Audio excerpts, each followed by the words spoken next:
नमस्कार, मैं doctor Narendra Pandey, allergy asthma centre Kolkata की ओर से। आज हम लोग चर्चा करेंगे ये कि मौसम का बदलाव होगा और गर्मी से हम लोग को निजात मिलेगा, हम लोग ठंड की तरफ बढ़ रहे हैं। लेकिन ये ठंड की तरफ बढ़ने का मतलब ही हुआ जब जैसे ही मौसम बदलेगा, तो बहुत सारे एलर्जिक लोग हैं जिनको एलर्जी की समस्या है उसमें बढ़ोतरी होगी। अचानक से खांसी आना शुरू हो जाएगा, गले के अंदर कांटे जैसा चुभन महसूस होना, बहुत सूखी खांसी आना। आज हम लोग इसके ऊपर चर्चा करेंगे। जो नए बंधु आए हैं उनसे अनुरोध करता हूँ लाइक सब्सक्राइब कमेंट शेयर करने के लिए, और जो पुराने बंधु लाइक सब्सक्राइब कमेंट शेयर करते आ रहे हैं उनको बहुत बहुत धन्यवाद। तो मौसम का बदलाव जब भी आता है, ये मौसम का बदलाव में क्या है कि अब ठंड आने वाला है, तो हम लोग देखते हैं बहुत तरह के नए फूल पेड़ पौधा ये सारा चीज़ फल सब्जी सब नए नए नया आना शुरू हो गया।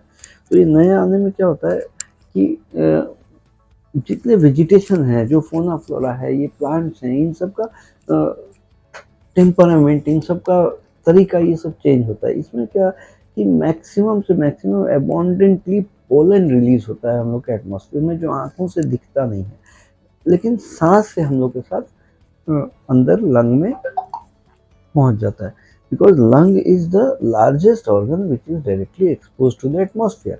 लंग ही एक ऐसा ऑर्गन है जो डायरेक्टली एटमॉस्फेयर में एक्सपोज है। हम जो सांस ले रहे हैं वो डायरेक्टली लंग में जा रहा है, और सांस के साथ बहुत ऐसी चीज़ें हैं जो जाती हैं जो हमको दिखता नहीं है, जैसे पोलन, डस्ट माइट, फंजाई और इस तरह की चीज़ें। तो चूंकि सीजनल चेंज के समय ज़्यादा से ज़्यादा अबॉन्डेंट पोलन एटमॉस्फेयर में रहता है, वो सांस से अंदर जाता है, और मेरे शरीर में अगर वो हाइपर सेंसिटिव है तो मेरे शरीर में रिएक्टिविटी करके ये एलर्जिक फिनोमेनन देता है।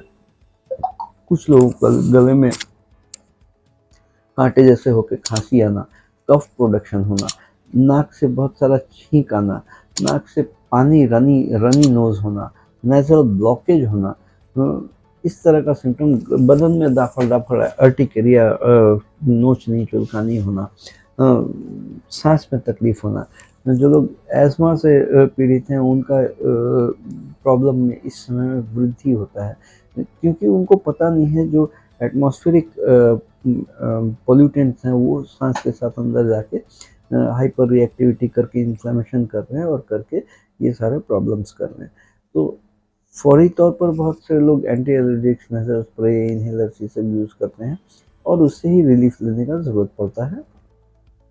लेकिन परमानेंट सॉल्यूशन अगर हम लोग खोजना चाहें तो इसके लिए हम लोगों को ज़रूरत है वो मॉडिफाइड स्किन प्रिक टेस्ट करना, चमड़े में एलर्जी का जांच करना, किन किन चीज़ों से कितना परिमाण में एलर्जी हो रहा है, कौन कौन सा छुपे दुश्मन है जो दिखते नहीं हैं लेकिन मेरे नुकसान किए जा रहे हैं, वो संभव है शिनाख्त करना modified skin prick test, allergy test करने से, जो वर्ल्ड एलर्जी ऑर्गेनाइजेशन या वर्ल्ड हेल्थ ऑर्गेनाइजेशन द्वारा अनुमोदित गोल्ड स्टैंडर्ड ऑफ टेस्टिंग माना गया है।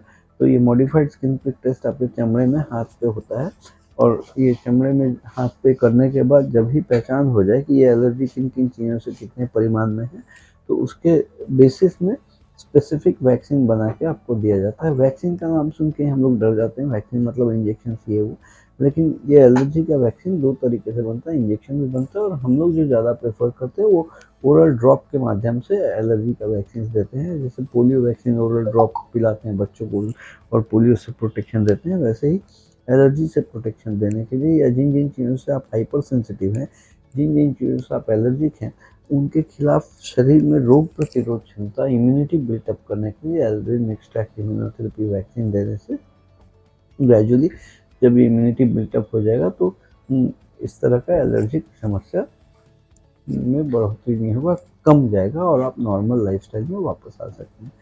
इन तरह का परिसेवा अगर लेने का ज़रूरत पड़े तो नीचे 2 नंबर दिए गए हैं अपॉइंटमेंट के, उस नंबर में कॉल करके अपॉइंटमेंट लेके आप ये परिसेवा ले सकते हैं। मैं कोलकाता में सियालदा स्टेशन के पास मौलाली मज़ार और इंटेली सिनेमा हॉल के बीच वाले मकान में बैठता हूँ, एलर्जी अस्थमा सेंटर में। आप यहाँ आके ये परिसेवा ले सकते हैं। आज के लिए इतना ही। आप खुशहाल रहें, स्वस्थ रहें।